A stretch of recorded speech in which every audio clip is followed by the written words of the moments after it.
అఖండ 2 utter flop కి 10 కారణాలు అంటూ చేసిన మొదటి వీడియోకి ఆదరణ చూపిస్తున్న మీ అందరికి ధన్యవాదాలు. అఖండ 2 అటర్ ఫ్లాప్ అవ్వడానికి మొదటి కారణం పేదవాళ్ల సినీ దేవుడు ఐబొమ్మ రవి గొప్పోళ్ళందరి కలెక్షన్ నిలబెట్టుకోవడానికి పేదవాడిని జైల్లో వేశారనే కోపంతో ఉన్నారు జనం. ఇది అతి పెద్ద కారణం కాగా అఖండ 2 అటర్ ఫ్లాప్ అవ్వడానికి రెండో కారణం ఆంధ్రప్రదేశ్ ముఖ్యమంత్రి జీ నారా చంద్రబాబు నాయుడు గారు. ఆయన ఎలా కారణం అయ్యారంటే టైం కి సినిమా రిలీజ్ అవ్వదు అని ఊహించి చెప్పగల ఒకే ఒక్క విజనరీ తనే. కానీ ఆయనే ఈ సినిమా వాయిదాను అంచనా వేయలేకపోయారు. ఇక అఖండ 2 అటర్ ఫ్లాప్ అవడానికి మూడవ కారణం బాకారాయుళ్లు. అయిన దానికి కాని దానికి జాకీలు పెట్టేసే న్యూస్ ఛానళ్లు, పని కట్టుకుని మరీ తెర మీదకి వచ్చేసిన ఛానల్ ఎడిటర్లు, వీరితో పాటు థంబ్నైల్స్ దుమ్ము రేపిన బాలయ్య, తుక్కు రేపిన బాలయ్య కలెక్షన్లు హోరెత్తిపోతున్నాయి. ఇవే దెబ్బతీశాయి. ఇక అఖండ 2 అటర్ ఫ్లాప్ అవడానికి మరో కారణం ఇది మనిషి కాదు, వైజాగ్ స్టీల్ ప్లాంట్. ప్రస్తుత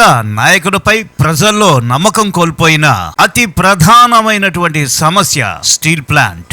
దీని ప్రస్తుత పరిస్థితిని దృష్టిలో పెట్టుకుని కూటమి ప్రభుత్వాన్నే దూరం పెట్టేసింది ప్రజానీకం. అఖండ 2 అటర్ ఫ్లాప్ అవడానికి చివరి కారణం బోయపాటి. తెలుగు సినిమాల పరిస్థితిని భోజ్పురి స్థాయికి దించేసిన ఈయన్ను చూసి గుండెలు బాదుకుంటున్నారు ఆంధ్ర జనం. దాని పర్యవసానమే అఖండ 2 అటర్ ఫ్లాప్. కష్టపడి ఈ సమాచారాన్ని మీ వరకు తీసుకొచ్చాను. ఒక్క లైక్ ప్లీజ్.